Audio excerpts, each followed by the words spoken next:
পাওনা টাকা নিয়ে বিরোধের জেরে শরীয়তপুরের নড়িয়ার গৃহবধূ আকলিমা বেগমকে হত্যা করা হয়। দুপুরে প্রেস ব্রিফিংয়ে একথা জানিয়েছেন পুলিশ সুপার মাহবুবুল আলম।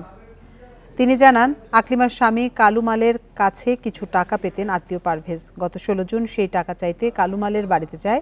তাকে না পেয়ে তার স্ত্রী আকলিমার সাথে পারভেজ বাকবিতণ্ডায় জড়ায়। এক পর্যায়ে ক্ষিপ্ত হয়ে ধারালো অস্ত্র দিয়ে কুপিয়ে আকলিমাকে হত্যা করে। পরে নিহতের স্বর্ণালংকার নিয়ে পালিয়ে যায়। এ ঘটনায় 17 জুন নিহতের মেয়ে মামলা করেন। পরে ঢাকা থেকে গ্রেপ্তার করা হয় পারভেজকে।